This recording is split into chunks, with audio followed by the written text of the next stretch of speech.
Hello. Where should I stand that makes myself visible? Right in the middle? Okay. Hi, everyone. Thank you so much for joining us this afternoon at Music Market. As I mentioned before, this is our first VMDO event for the year, so we're very excited to have you all here and also have a online audience joining us at home. For those of you that don't know me, my name's Katie Stewart. I'm the General Manager at the Victorian Music Development Office. Before we begin today's session, I would like to acknowledge the traditional owners, the people of the Woiwurrung and Bunurong language groups of the East Kulin Nation. And I'd like to pay my respects to their elders, past, present and emerging, as well as all First Peoples of this land and any First Peoples joining us today.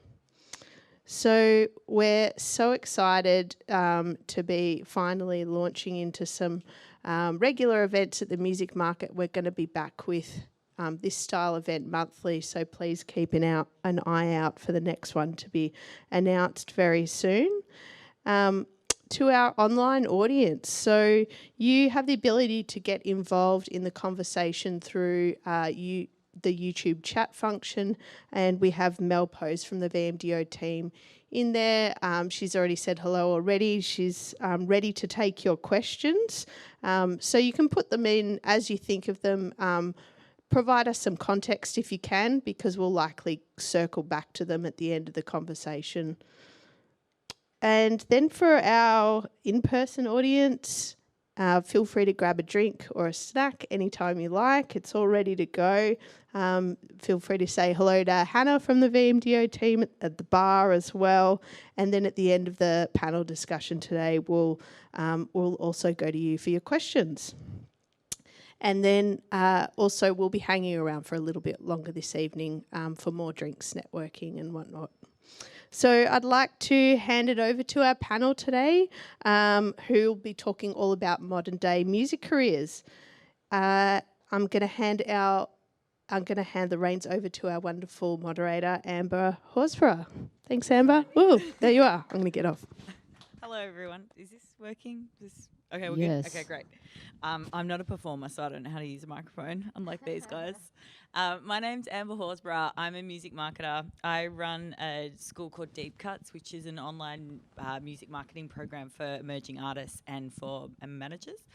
And today we're going to be talking about how to build a sustainable business in the music industry.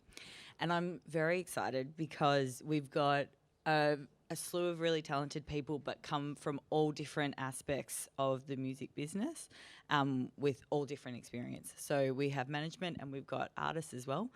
But what I will do is kick it over to them first. Just a quick get to know you. If you could each go, we'll start with you, Jade. If we could go, what do you do and what does your team look like? Hello. Hello.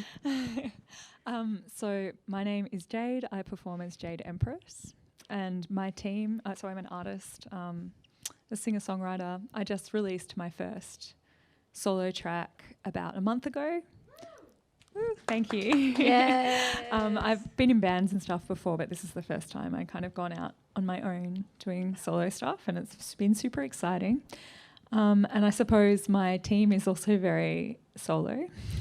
So my team is basically me, and it's quite a time-consuming thing, but it's been me doing all of my marketing and PR and pre-release stuff and my, everything that I need to do, my content creation, my social media scheduling, my bookings, my everything. So yeah, it's been it's just me. And something I think a lot of people can relate to. Yeah.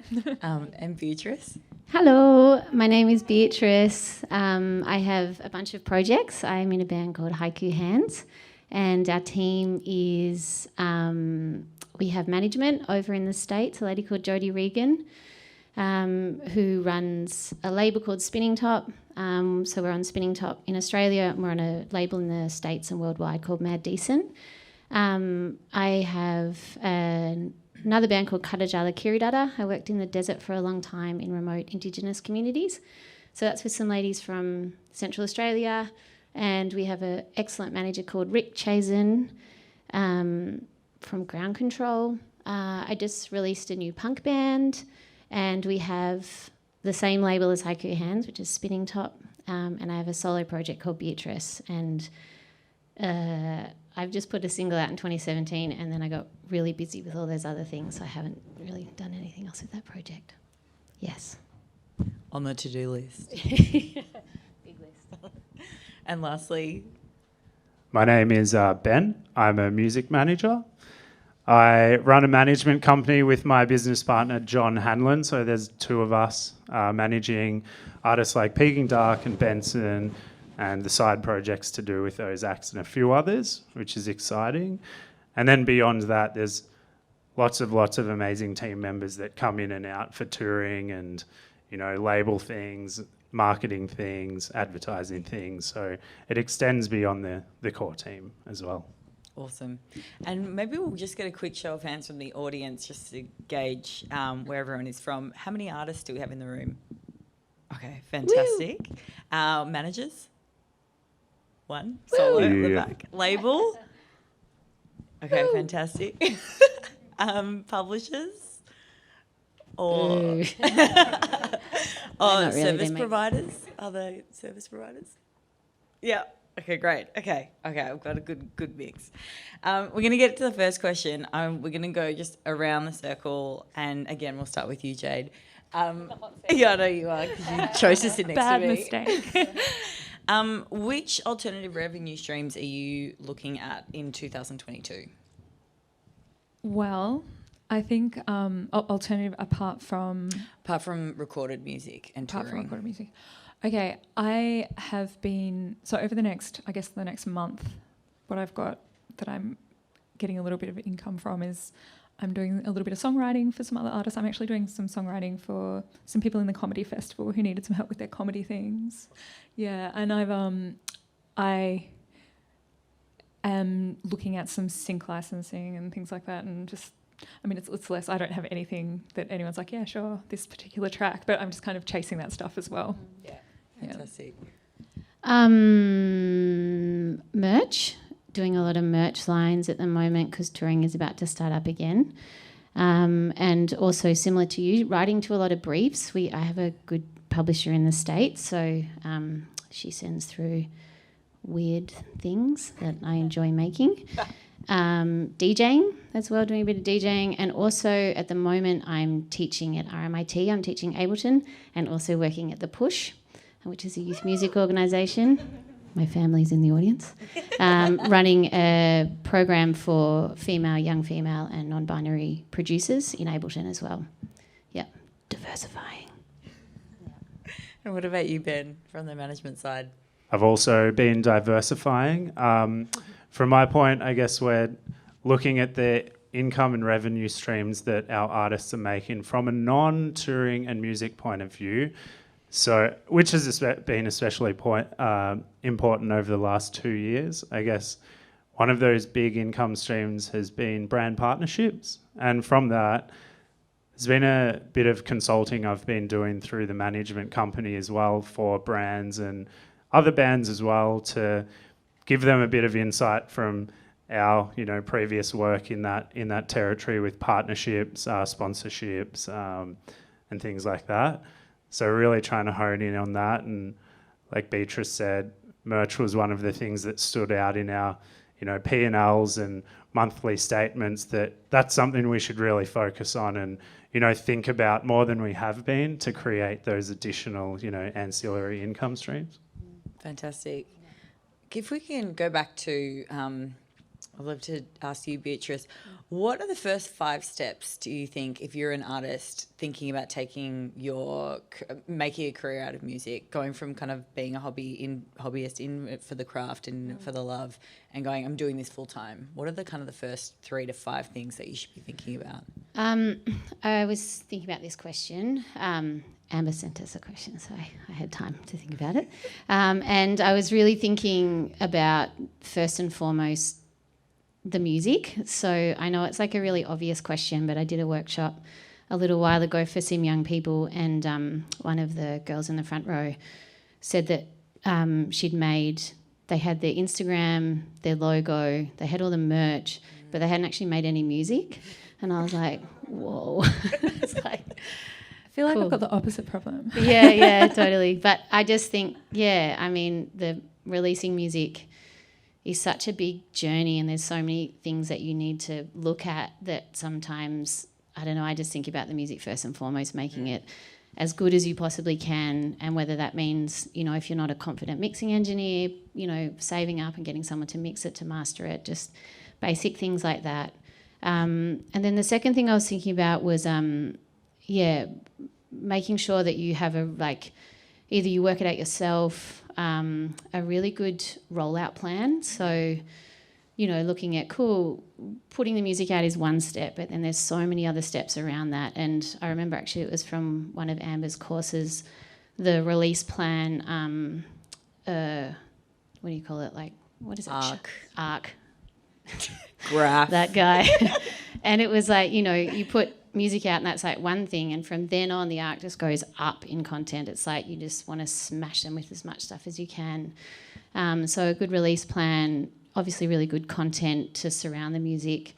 And then other thing I was thinking about was really utilising your network, because I think no artist is an island. It's everyone is a part of a community, and how do you help your community, and how does your community help you? Because I think at the start it's kind of all you really have. I remember when Haiku Hands put out our first track, Claire and I in the band, we just sat on my bed for 3 days and just emailed everyone we knew. We were like, hey, remember me when I met you at that gig 5 years ago? And they're like, no, we definitely don't, but thank you for your track. And so it's just just trying to reach out to everyone and anyone that you know. So they were kind of the ones that I thought of. Yeah. They're really good. I feel like, Jade, you've just gone through this with your first track. Yeah, I have. What are the first 5 things that you did? Well, probably the most, because I write a lot. I'm always writing.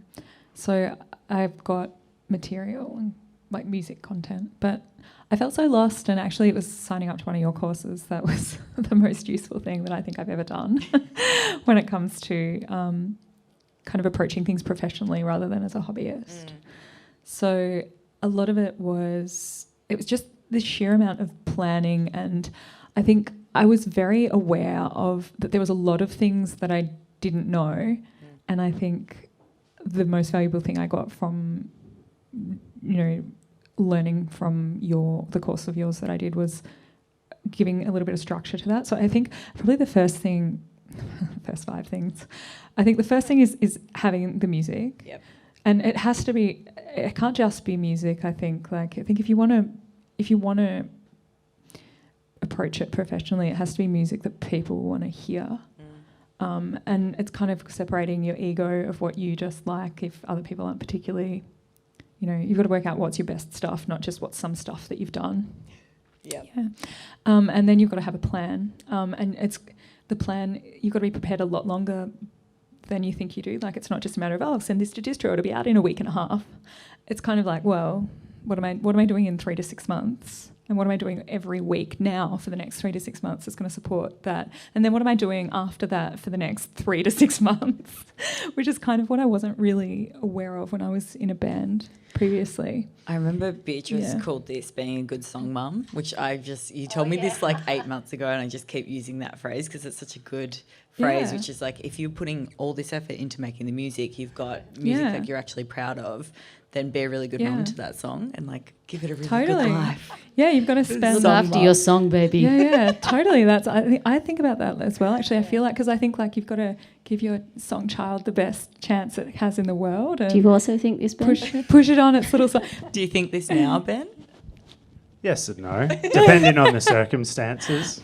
I think the other thing, one of the other things is that what I've found personally is that I needed the resources to be able to take, because I'm doing so much of it myself, in order to commit 100% to what I was doing with my release, because it's taken a lot of work, and I'm surprised at how much it's paid off, but it's been more than a full-time job. You need to have the resources to be able to take that time off your full-time job if you're working full-time, or you need to have an income that allows you to do that. So I mean, I haven't worked at my day job for over 3 months now, and I've been doing music stuff pretty much every day. I think I've taken like 2 weekends off in 3 months, and that includes Christmas. Yeah. Switching gears a little bit, Ben, I'd like to go to you. You've been in this industry for over 10 years, seen lots of different changes. You've worked a lot of different facets of it. How have you seen the business of an artist change in the way that you develop artists and develop their businesses? I feel like a culture change for me was probably, 2 years ago during the beginning of the pandemic, where I was sitting at home, working from home. My partner and we were basically shoulder to shoulder, sharing an office or a bedroom, basically. And she's in the corporate world now, used to be music, but the way that she was managing her business and, her commitments was just so down to a T and professional. And I was like, holy hell, I can, learn from this and kind of integrate it into, my day-to-day life as a manager.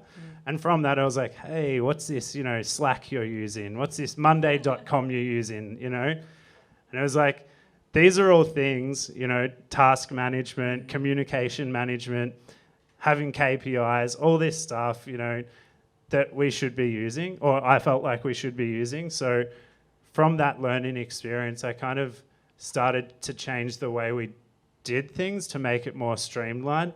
Think of everything as, more holistically as a business while keeping the artistic integrity intact as well.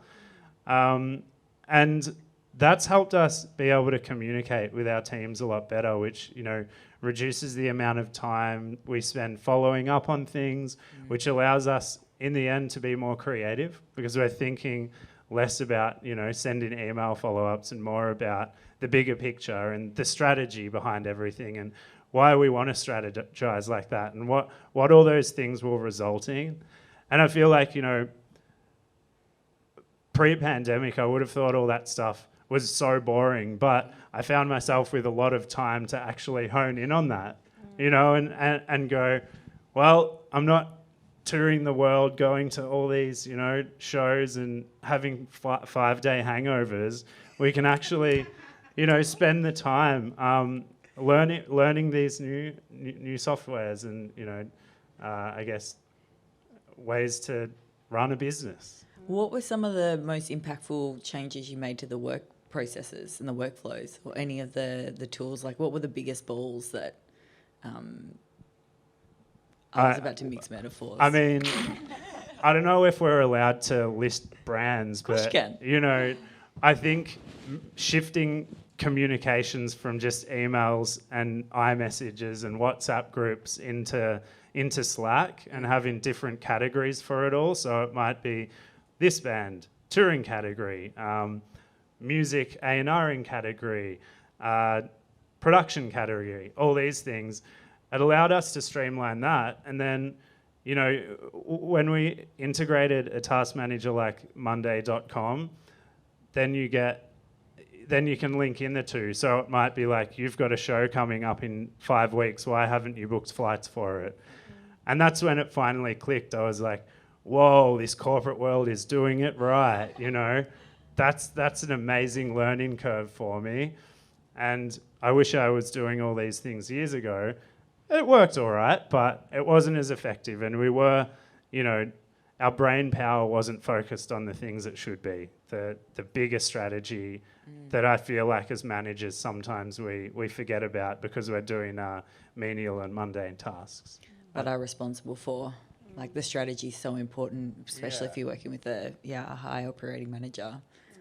Yeah, and I feel like, especially in the last 2 years, profit margins might have been thin. So some managers might have had to take on extra tasks that they would usually get an assistant or a day-to-day to do, And I think moving forward, maybe streamlining the way we run our business can be super helpful because if there are big worldwide moments like this, we'll be prepared to handle that. Yeah, that's great.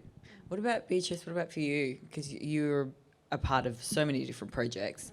What does your workflow look like? What kind of tools do you use? How do you run the business? I was just mentally writing those things down because I was like, WhatsApp, Instagram messaging, iMessage, iMessage. email, lots of flagged emails. Yeah, I don't think I do anything particularly well. Like I guess for me, because I have so many different projects and so many things going on, I'm really conscious about the creative time. So really like just making sure, cool, Monday's a studio day. I pretty much turn my internet off or my phone on airplane mode. And just, I guess, yeah, I more have structural things like that to help kind of block out my creative time, because otherwise it just gets like gnawed at by the 20 million things that you meant to have done for the admin side. So yeah, it's really, just blocking out time and prioritising the creative time when I have lots of energy. So I'll be like, I'll do the admin at night when I'm tired. I'll keep, all the good vibes for music in the day and stuff like that. Yeah, it's a great system. What about you, Jade?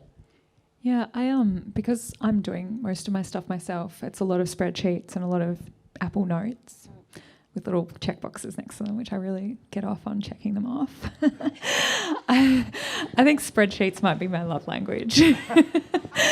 So, I think it's just about being organised as much as possible and kind of knowing when, like I try and make sure all of my deadlines, like all my tasks have got deadlines, and I try and use like SMART goals that are, someone else probably can remember what SMART stands for, but it's like the things that are time constrained and achievable and, I don't know, sensible. That's not really what S stands for, but realistic. You know what I mean? Realistic, yeah, all those things. Specific, measurable, actionable, realistic, time enforced. Yeah, so I try and make sure, perfect, good work. Marketing Thanks, 101 university. Yeah, but I try and make sure that that I've got everything with me, and I also to try and protect my creative time as well. Because I tend to move around a lot. I did for the last 12 months for work. I had like a special bag that I have like my audio interface, my condenser mic. Like I carried this ratty old inside sofa foam around with me to make a vocal booth. For like I have carted that thing across the country, and sometimes I'll have to nick off somewhere for work, and I'll be like, can I get extra luggage for this flight? And then I'll be like lugging on this like awful foam thing, because I just have to have it with me, otherwise I won't do it. I've got my routine, I've got all my things, and as soon as I get to wherever I have to go, I set it up, and then, for that 2 hours after I get home from work every day is when I will like be doing vocals and laying things down, and, I try and keep that protected. And I try and use all of my communications with different projects on WhatsApp, just because I like WhatsApp. Yeah. That's really it, yeah. Got a couple of recommendations. What are some of the specific challenges that you guys are facing now in terms of like doing everything yourself or working with a team, but also burnout? Because I think in this digital, I hate saying digital economy, but the promise of the new music system is that we have all of these new tools that make it really easy for music to get out there, reach the right people, for you to be able to monetize and build your own businesses doing what you love and doing your passion. The reality of that is it's super fragmented. It's very difficult to build audiences. It's very difficult to push audiences around, and then monetization is difficult, questionable. So what do you do? What are some of the specific challenges when it comes to building an audience, getting your music out there, and then also doing this full time? Go for it. Okay. I don't think I've really found the right balance for that yet. I think it's very much a work in progress. The thing that I struggle with the most is I will commit to doing something every day, but not doing it too much every day for things like social media, and because I find that burns me out a lot. Yeah. It's very overwhelming, and I think that everybody's sick of social media anyway. I just wish I could throw all my devices out and never look at them again. And it's very I feel like a lot of people have kind of got pandemic-induced ADHD just from so much overwhelm of screen time and so many dopamine hits every time that you scroll for 1 second and you want a new dopamine hit and you're like, ugh. And then you're kind of exhausted after 2 hours and you want to go back to bed. So I try, and this might sound a bit silly, but I try and make sure that my overall mental health and physical health is in a really, really good place in order to be able to deal with amount of screen time that's necessary. Yeah. Because I think that a lot of people have been suffering from the speed of information and the just too much information, the overwhelm of it, and how much time you need to spend on screens. So I think that's probably how I'm trying to balance that. I am trying to master specific types of social media. I haven't yet looked at TikTok. I try and do my brand and I try and do my content creation kind of all in a specific day and then use that for the next 3 months. Or like if I happen to take a good photo, I've like got folders on my phone that I like put everything in that I'm like, I'll use that at some point in the next 2 to 3 years or something when I'm posting on social media. So I try and plan my content as part of just the whole process of it and so that it's structured. I still haven't quite found the right. I think I'm going to need some help with that, to be honest. But that's kind of how I approach that. Yeah, you're not the only one that I've heard where social media. It's this like, it's almost like a tax. It's like that's where the audience is. That's how you develop fan bases. That is what is leveraged to labels if you're talking to them or brands or whatever. But it is so taxing, particularly to your creative energy. And I think out of everything, the one, like, because I don't necessarily feel like I'm very much like I don't want to be visually in the spotlight. So I feel like that was something that I just never really wanted when it came to music. So I feel like it's the biggest thing that makes me want to stop is always when I get social media burnout. That's a good suggestion, batching content and building a library of things that can be leveraged rather than kind of doing it day by day. Beatrice, what about you? Some of the specific challenges? Challenges of, what was the question again? The question was the specific challenges that come with this like new digital economy of content monster. Well, but it could be different. It could be to do with monetization. It could be just I guess your specific challenges that you're trying to wrestle with. Yeah, I mean at the moment I know since COVID there's like a hectic music saturation situation happening. Triple J is backed up terribly. So, what would take, I don't know, was it 6 weeks or something to get added? It can now be like 6 to 12 weeks. So that's, kind of interesting that there is just there's a lot of music. People spend a lot of time inside writing about their feelings, which was good. I guess there's a lot of music around. How I deal with that is just over time. Music is just, I think possibly mainly the pandemic, music became for me in a really big way as opposed to just being for the next release and for what I'm putting out and things like that. And I actually had a really nice kind of recalibration in my connection to my own art and kind of it just not being about, I was on such a release treadmill, which was awesome that it was getting out there, but it also just became about releasing. And then, when that kind of went away and touring went away, I was just, kind of became a bit quieter and a bit more for myself. What are some of the challenges that come with launching a new band like Go City Sky versus being in an established band versus like Haiku Hands? So I have one band, Haiku Hands, that's quite established, and then I just put out a new band in January. And I was like, why did I do that? It's exhausting. I look at like our 300 followers on Instagram, who I love. If you're out there, I love you, 300 followers. Don't leave me. 301 soon. Yay! Sky City Gold. Follow us.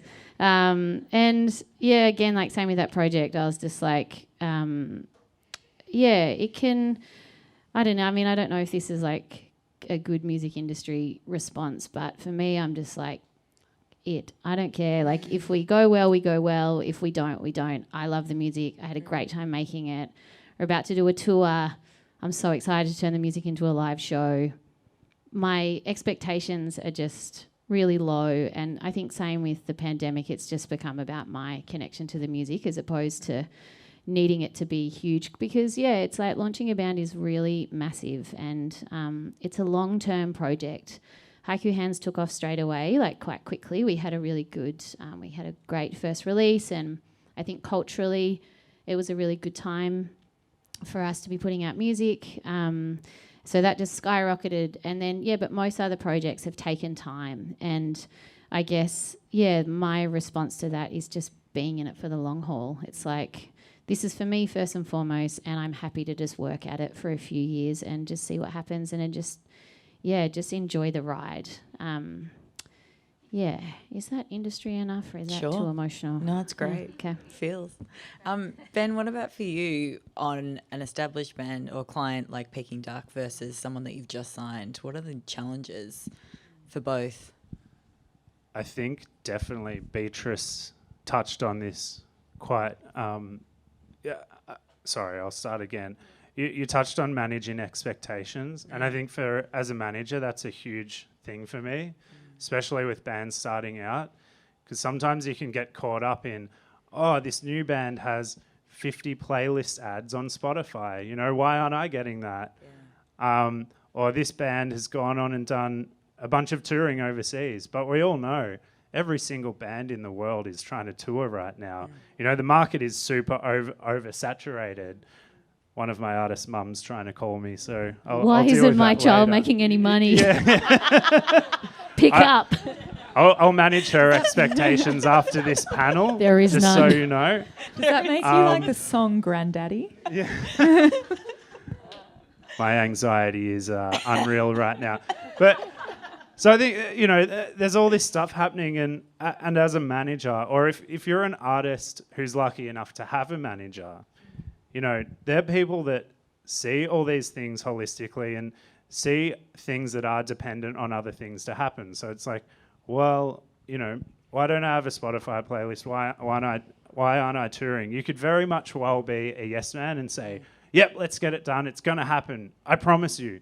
Or you can, meet them in the middle, explain why it's not happening, why it might happen, what we have to do to make that happen. And I feel like that's a bit, that's something that has a bit more integrity than just saying, yes, it's going to happen. Because I feel like, might sound negative, but I hate getting artists' hopes up with shit talking, basically. Because it is a big world out there, and there's just so many variables to success, and one person's success might look completely different to the other person's success. So as long as you have defined that, you can start answering these questions and setting these expectations and delivering on them, hopefully, I guess. I don't know.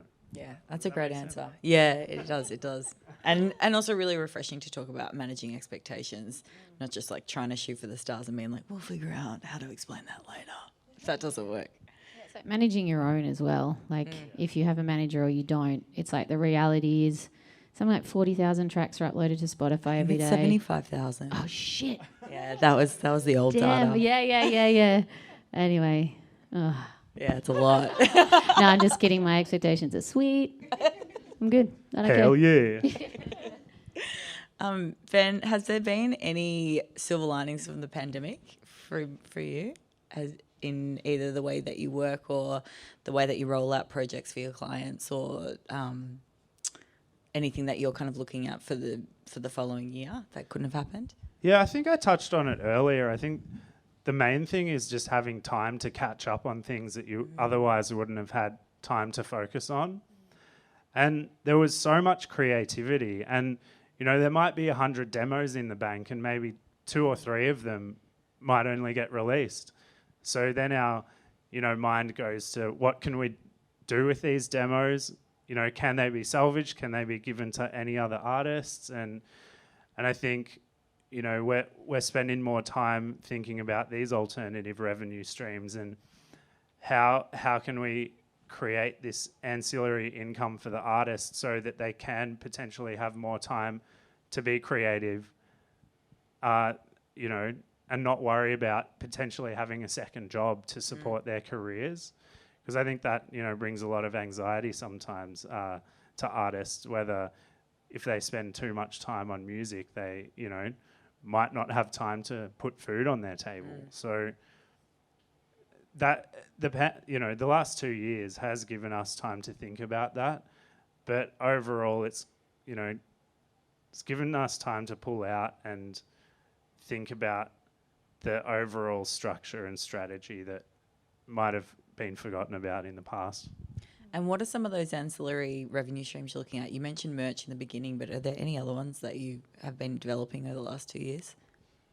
Yeah, so the big one for us, for Peking Duck in particular, has been in the brand partnership world. And I think it's become less taboo now, where the touring market has been completely capitulated. So taking a bit of money from a brand, it's a cool thing to do. You're putting food on your table if you do it in a respectful way with a brand that has respectable values and can treat this partnership with integrity as well. So on this Sunday we're doing a show for KFC, which I love because there's a lot of fried chicken involved. But that might suit Peking Duck, but it might not suit other artists. So you have to be thinking about what suits your demographic, your fan base, what might be able to fly under the radar, what you can use to potentially increase engagement on your releases. I've found brand partnerships have been an amazing opportunity to use their databases to drive traffic towards an upcoming release or a tour. And that's why it's called a partnership, because both sides of the partnership get something in return. Yeah. And for me, that extends beyond just a paycheck. I'd also add to that the creative appetite of the brand as well, because sometimes you work with a brand and it's the creative idea isn't that inspiring, but then other times, brands will have really creative people in there, like the Leon Bridges Squarespace campaign was incredible, or like having that someone over there that's championing you as well and is as ambitious as the artist, you can actually do really great work too. Can I ask you a question? Sure. So I remember going to these panels many years ago and people would say things like brand partnerships, and before I had a manager, I'll be like, how do you get them? So I was just thinking, if you don't have management, is there any, and you're an independent artist, how would you even remotely approach those kind of situations? I have found that, the bigger brand agencies, the ones that will pay a bit more money because they work for the bigger brands, they tend to look at artists who might have previous brand experience. Mm-hmm.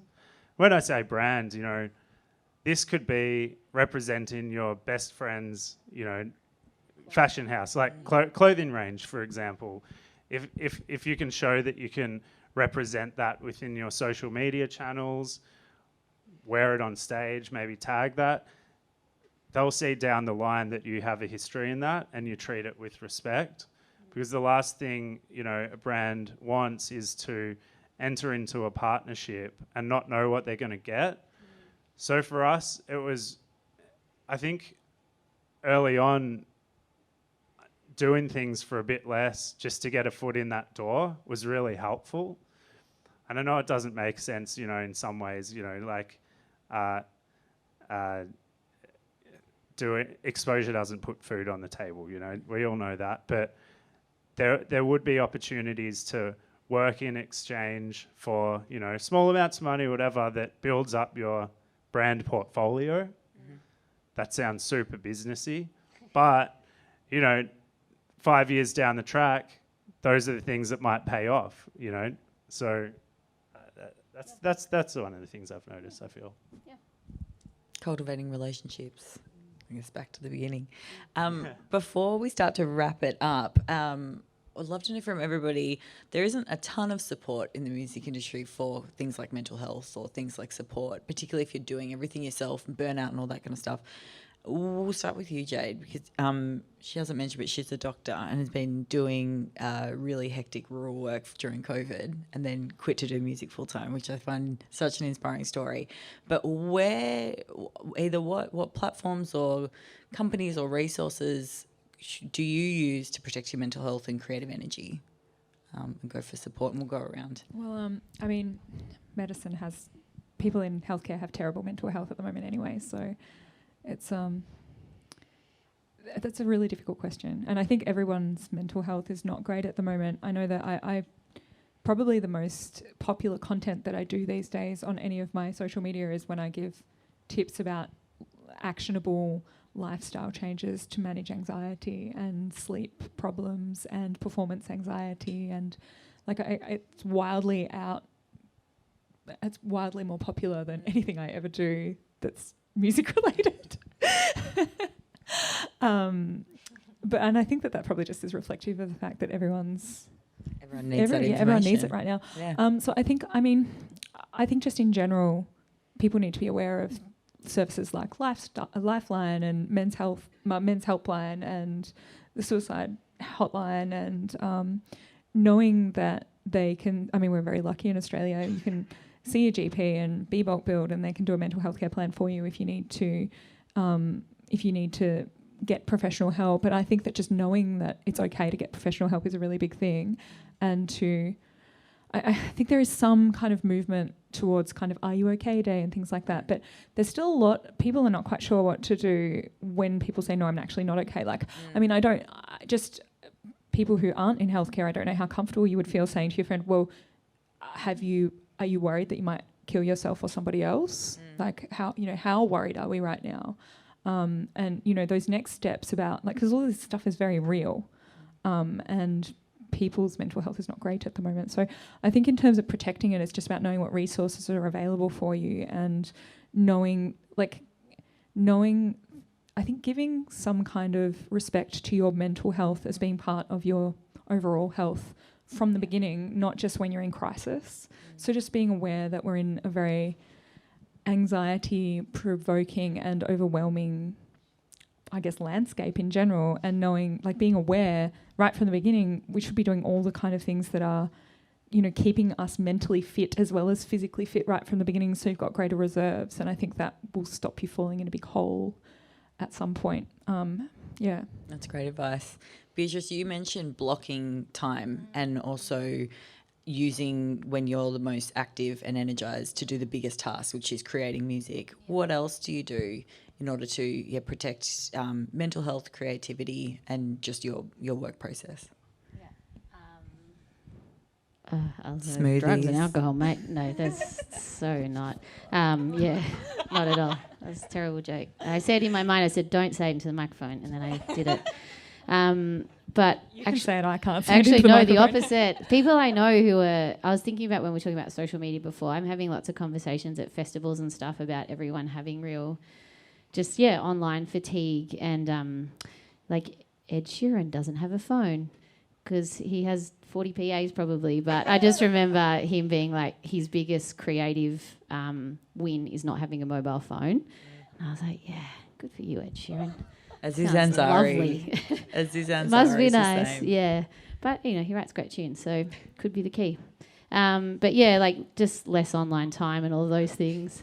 But I think, just when you're talking about, like, knowing what resources are available, like, I love the music industry. Like, when I first kind of got into it, I was like, it's just all these really nice people who actually just love music, and everyone's very approachable. And like, I'm still like signed up. I love the VMDO, Music Victoria, Ozco, signed up to all these grant things. I'm on your emailing list. Like, I'm just like signed up to everything. I'm like, what's going on? And where do I get, where is there cool stuff going on? And where is there grants? And where is there because there's just so much help in the music industry if you kind of look for it and step into it, and I think it's all there. I think personally, I mean, I meditate. I do transcendental meditation, which I'm really into. And I think what happened during the pandemic was, I talk about with my friend all the time, like music used to be the container and my life was inside it, and I've kind of flipped it. I now have a life and music is inside the life container. Yeah, it's good balance. Yeah. And, just again, expectations. It's like my career might happen slightly slower because I'm taking more time off, but I'm also writing better music, which will probably help the career. Not that everything's about music. See, damn, I always go back to that. But kind of is. So, that's me. And Ben, what about for you? How can I follow that? I think we're just surrounded by truly beautiful people in this industry. And as a manager, you know, there's so many amazing managers out there that I look up to and I can learn from. And while we don't want to get in each other's hair all day, every day, sometimes reaching out and just having an hour cup of coffee, you know, and a chat, you can learn so much, maybe put some things that are on your mind at ease as well. And I feel like that helps a lot. And I guess we're lucky to be in a place like we are today, to be able to, you know, fully recognise that we are surrounded by people that we can chat to. As well as that, I feel like having a bath sometimes helps, you know. Not a shower, because then I have just really weird shower thoughts. But actually, you know, have it. Please elaborate. Yeah, just like, you know, thinking about the day ahead, if I could have done something differently. Anyway, but I think the self-care thing is important. And one thing we've started to do on tour is, instead of just booking hotels, going from hotels to the site, back to the hotel, go to sleep, airport, we're actually trying to book like a day either side in an Airbnb so we can get the whole crew together, and, you know, we'll have a big cook up and we'll chat about everything. And, you know, I feel like we've been learning a lot from that, because we can just have nice, casual, non-work related chats that sometimes lead into really important work related chats, and, you know, things like that all come back to that self-care kind of thing, where we do the show, but we're also doing something nice for ourselves.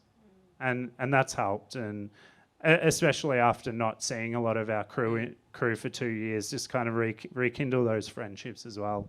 Yeah, it's good vibes. Can I say one more thing? I just thought of, I was thinking, was when you were saying that about, like, it's really like your network. And I was thinking, because I know I've did a panel a while ago and I was talking about community, and someone came up to me afterwards and was like, I don't have a community. Like, where do you get a community?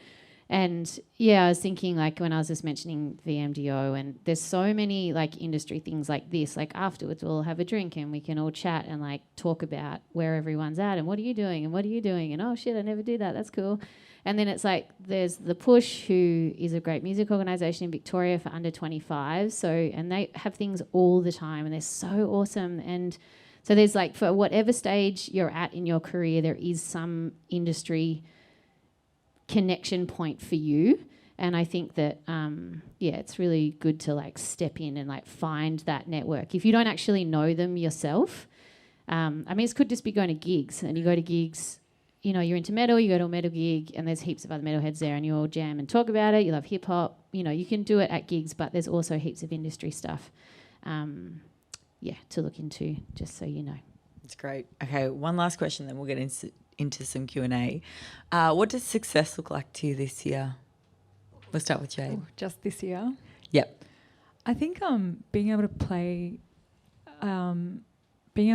gigs that people want to come and listen to, and having the opportunity to perform a lot more than I have over the last 2 years, but also just having the opportunities to write with people that I love writing with.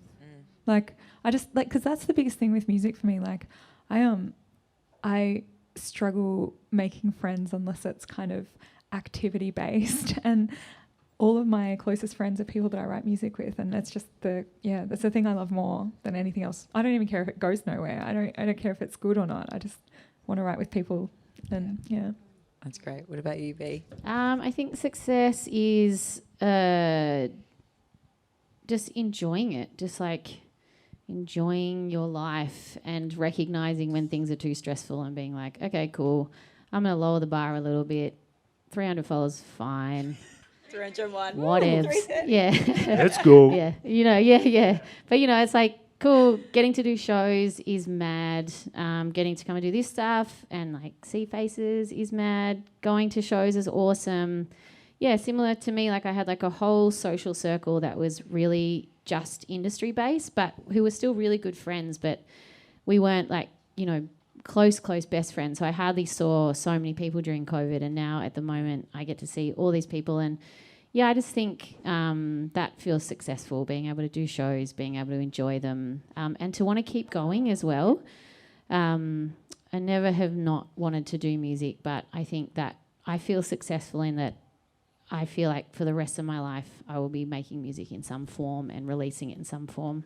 So, yeah, that feels like success to me. Yeah. Hell yeah. And what about for you, Ben?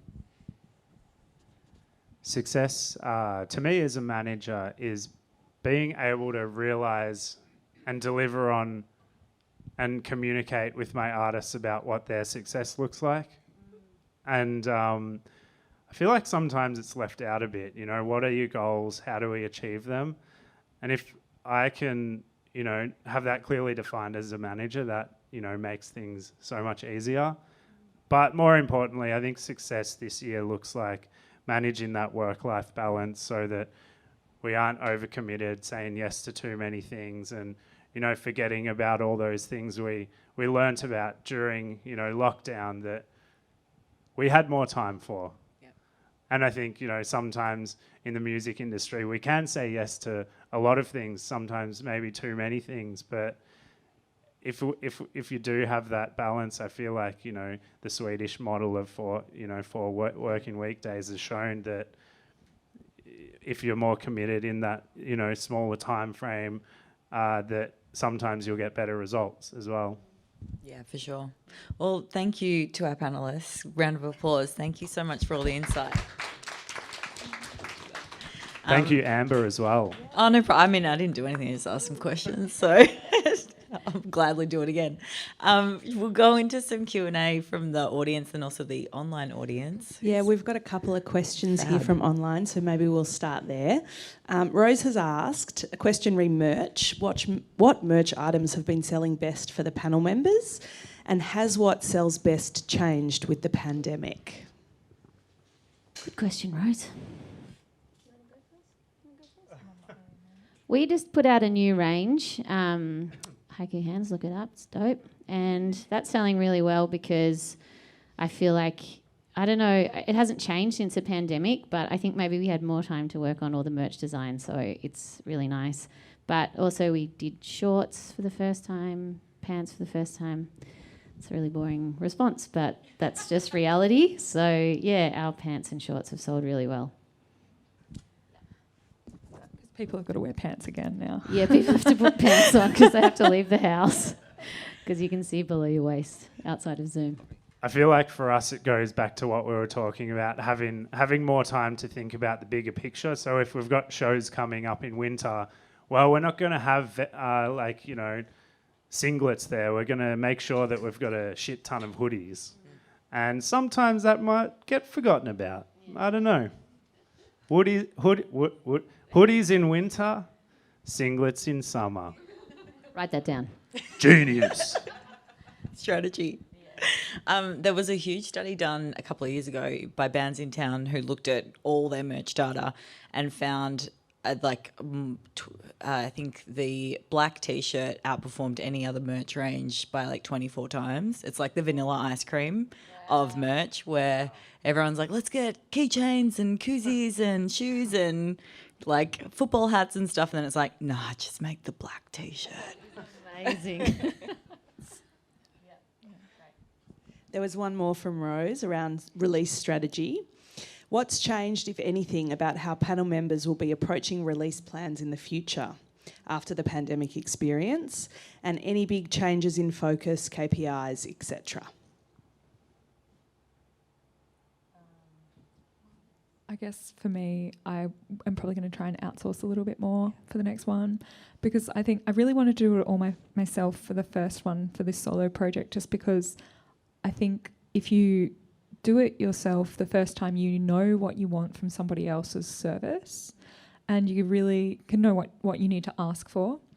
And it makes it a lot clearer from a communication point of view and like what your goals are and what your expectations are from services and other people and who you need to get on board. So I think for me, it will be just outsourcing a little more for the next one. That's a great answer. I mean, I think the only difference that I can think of is that touring still isn't back in full throttle like it was. So yeah, it's like when you're creating your release plan, there's a lot more of creating an online digital world that is your band world, because it's not as easy to get out, it's not as easy to go overseas.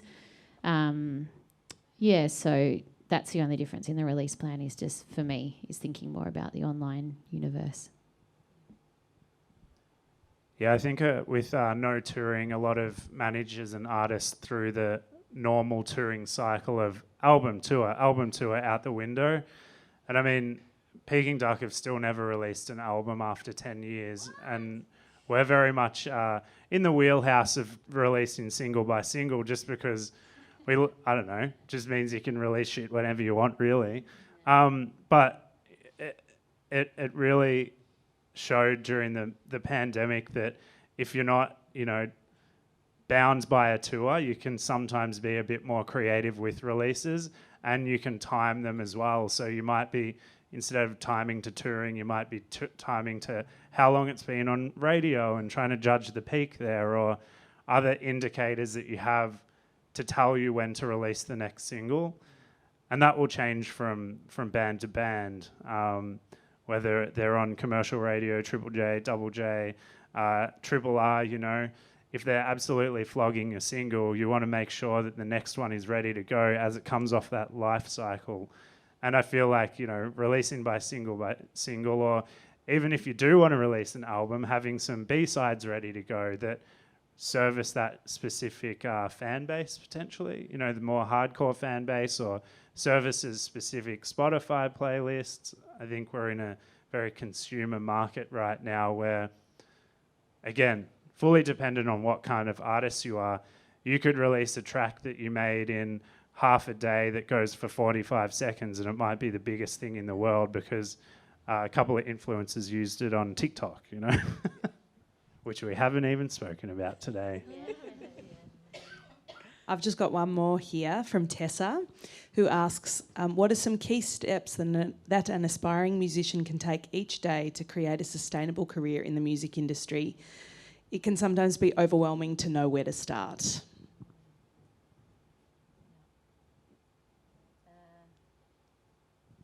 Well, we mentioned the music. We kind of got there at the beginning. So it was making sure the music's right, giving yourself way more time than you think that you're going to need to actually create a rollout plan.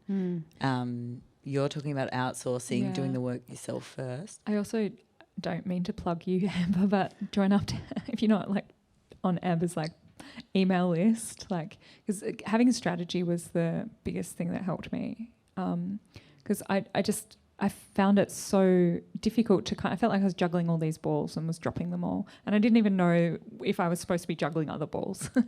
And so just having a really good kind of structured process to follow was super valuable for me.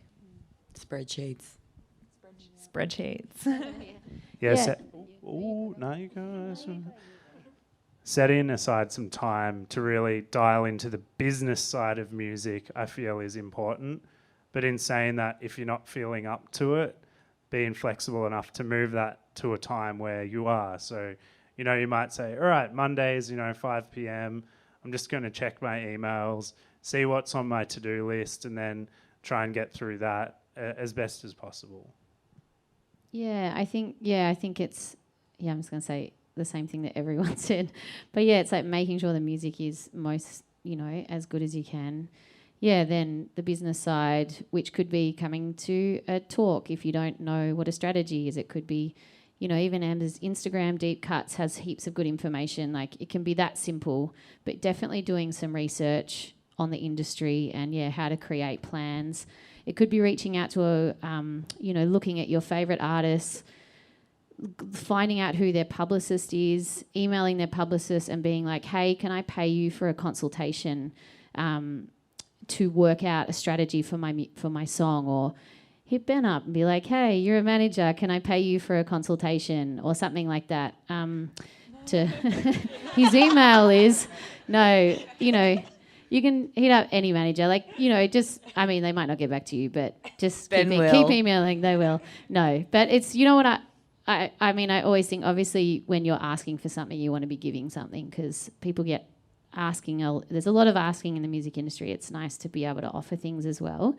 And so it's just if you don't know, even some of these words that we're saying, a strategy, and some of that stuff can be really overwhelming at the start. And so it's hitting up people who know what those words mean and asking them to help you make a plan.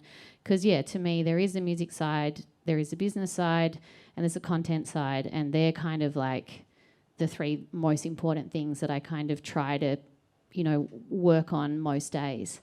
And then your mental health. Yeah, that one. That should be first.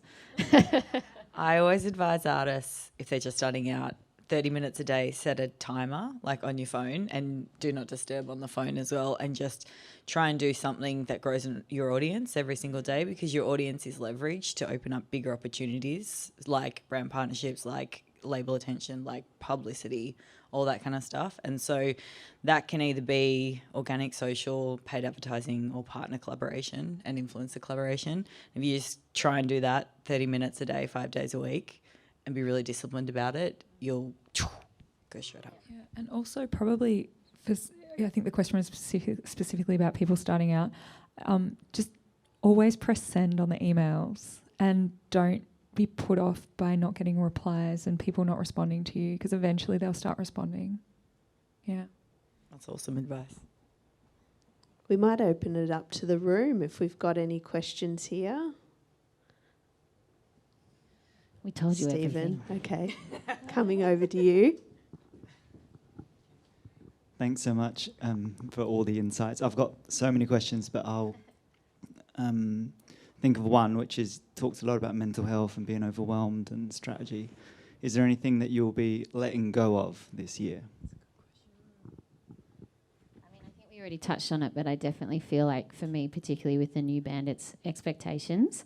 So just trying to, again, just lower them and just be like, I'm going to get done what I can get done, and whatever I can't get done, I'm going to let go of, and just, I feel like something happened in COVID where during that pandemic, where I kind of felt like I was like, I love music. Like, I want to do this for the rest of my life. It didn't become like I need to be huge, and everything needs to be huge right now. It's like, this is a long-term relationship. We're getting hitched. We're like married. So, and then it just became not so stressful.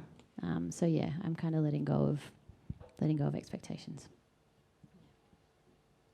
Yeah, I think similarly, and I don't know whether or not it's a pandemic-related thing, but I just really, music helped me so much through the last 18 months. Like, it's always kind of been my crutch, but it's kind of just really been the thing that kept me resilient over the last 18 months, despite everything else that was going on. And I just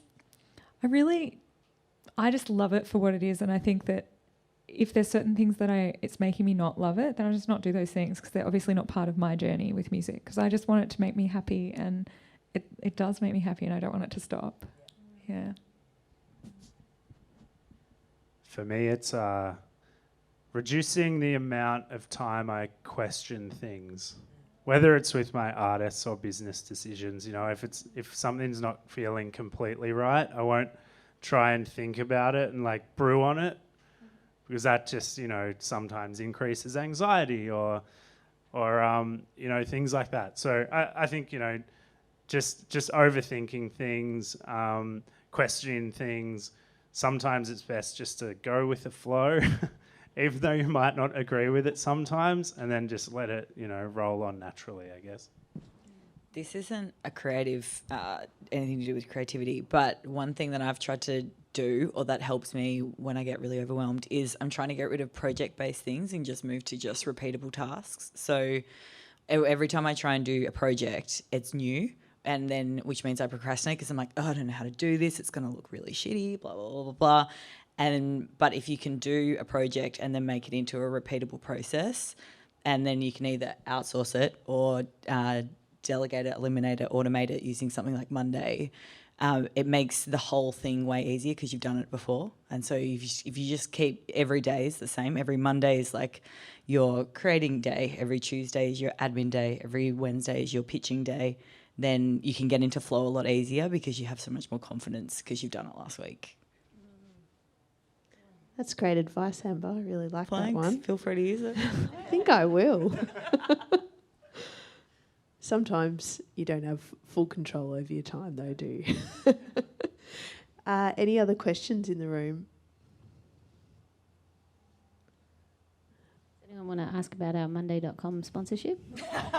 No? Okay, cool. Actually, I had Brand a question. partnership. Hook us up, man. I'll get on that.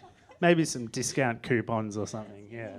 I'd love to see Peking Duck all over their, time management and task. I don't think it's as good as getting Zendaya or whoever they have now, you know. It's like... Actually, doesn't really... Oh, no, it does have a music link, but the funniest thing that I discovered driving my car yesterday was Waze now has a Christina Aguilera option for the vocal. For the vocal. Oh, that's she sick. tells she says, Yeah. there's a red light camera coming up. They're gonna do us dirty. Oh my God, that's success. Deleting Like, that Google just- Maps right now. Yeah, that just redefined success. So that could be, I don't know where the opportunity lies for Victorian artists and Victorian businesses, but maybe that's a bit of inspiration. We're all going to become Uber drivers just to use Waze with Christina all day, every day. I had another question that came to mind for Beatrice when you were talking at the top about working with your publisher about writing to briefs. I wanted to ask a little bit more about that, just to understand that general process, how that's come about for you and what kind of projects you're working on. Yeah, so, I mean, I'm sure everyone understands this terminology, maybe not, I'll just explain it, but our publisher, so they help get our music onto ads, TV series, movies, what else, like any kind of games, yeah. And so they will often get a brief from one of those organisations that say, we just got a brief, should I be saying this? Probably. We just got a brief that was like, they're like, we want something that's kind of like Chaise Lounge by Wet Leg and a La Tigre track. So then we get, quirky, fun, happy, something that you would imagine a skater chick would be singing as she's skating and stuff like that. And so then you write tracks to that brief. And sometimes you have a bunch in your back catalogue, like the 100 demos that Ben spoke about. You're like, oh yeah, I already have 10 of them. So you can send it directly, or then you have to just get in and quickly write something. And so I mean, there are people who do that full time as their careers. They're just writing to briefs all the time. And it's a very lucrative business. And it's something that I really got into over the pandemic because we had a lot more time. So our publisher was sending out like a PDF of all of the most asked for vibes kind of at the moment. So it's like number 1 is kind of female empowerment songs. Number 2, and then they had a whole bunch of links. And number 2, more emotional ballads and a whole bunch of links. And so, yeah, then you could just write a bunch of them and have them ready to go, send them to your publisher. But again, if you don't have a publisher, I know that there is a lot of independent sync people, agents, yeah, who you can send your stuff to and say, hi, I'm Beatrice, I'm from Melbourne, I'm a producer, I make this type of music, I make this type of music, I make this type of music, and they can just like put you on their catalogue of artists that they have, and yeah, you can just Google people and just find out who are sync agents around Australia and overseas. And it's a really good way to, for me, it was kind of cool. I've done a lot of composing for film and documentaries and stuff like that, and I really like the kind of opportunity to write in response to something, as opposed to being like, I have these feelings and I'm going to do it this way. It's like you have to respond to something and write, and it's kind of a different way of writing, and it's less emotional and it's more theoretical, and it's just a really good. For me, it's like a really good artist practice, and I don't actually mind if they get chosen or not, because I just think writing a lot is just good practice. So yeah, that's the syncs. I've got one more question from online, and maybe we'll wrap it up after that. Layla asks, regarding DIY publicity from the point of view of an emerging artist, our last few campaigns didn't receive any response from publications, even after following up press release emails a few times. Do any of you have any tips or are willing to share your plans of attack re DIY publicity? This is a good one for Jade. I think, the response that I'm going to give is probably one that I would have picked and roll my eyes at 18 months ago if someone had have given it. But it really is just about your story. I think because once I feel like everybody who's attending these kind of things, your music's great, your music's good enough. It's not a question of whether the song was good or the song wasn't good. The question is did you market yourself correctly? And do you have an interesting story that somebody is interested in? All of the release I just did, not all of it, but most of the times where people would call me for an interview, or people would approach me, or people would seek me out, or people would respond to my my pitches to them, it was because they wanted to know more about what I've been doing for the last 18 months as a doctor. And this story of this person who was stuck in the outback for months on end when I only meant to go there for 2 weeks, and writing into a old foam mattress in the corner of the wall. So yeah, and that was the thing that they wanted to talk about. So I think that's pretty much it. It's find your story, and if you're not getting responses, to maybe just re-evaluate the story you're telling. I have to be honest here. I feel like there's a lot of people directing a lot of energy towards music outlets, publicity, and this and that, and that's all well and good, and you can follow up as many times as you want. But truth be told, I feel like today, this year, last few years, there's a lot less opportunity to have outlets write about your music because there is just so much content out there. There's not as many journalists as there used to be. And I think, it's a very traditional way of thinking that you have to have a publicist. You have to get posted on X or Y website. When in fact, it might not be the thing that moves the needle for your project as much as you think it might move your needle. And when we talk about marketing and, getting your music out there, it all comes down to the strategy, which is what Amber does a lot of, and, lots of great insight there, where, you might not place as much importance on paying for publicity or going after that one story because, there's so much content out there, but not enough space on the internet to be able to talk about that content. So it might be worth thinking, if you've got a couple of singles, then an album, do you potentially just think about focusing on the album for publicity and then create stories around the singles through other mediums and other, forms of content? And for us, for Peking Dark, the biggest stories they've had worldwide have come from stories not relating to music at all. Like Jade was just saying, and it just goes back to what she was saying, create the story around the music, and that's what will help lift up your music as well. It's great advice. Yeah, I was just going to say something similar. I have a bit of a feeling at the moment where, there is it's so difficult to get onto some platforms because there is just 75,000 tracks being uploaded to Spotify every day. And I just thought, make your own sandstorm. Put on your own shows, create your own community, work with people around you, start DJ collectives, go to your friends' gigs, ask them to come to your gigs. Just make your own kind of make your own there's a sandstorm, some kind of tornado that just wants to suck everyone in, because it's if you just go really hard, then people will come to you as well. It's people want to go to the thing that is buzzing, and sometimes you just have to make your own buzz. Awesome. Fuck them. That was a great way to wrap up the panel. I'll jump back into sight for our at-home audience. There they are in that back corner.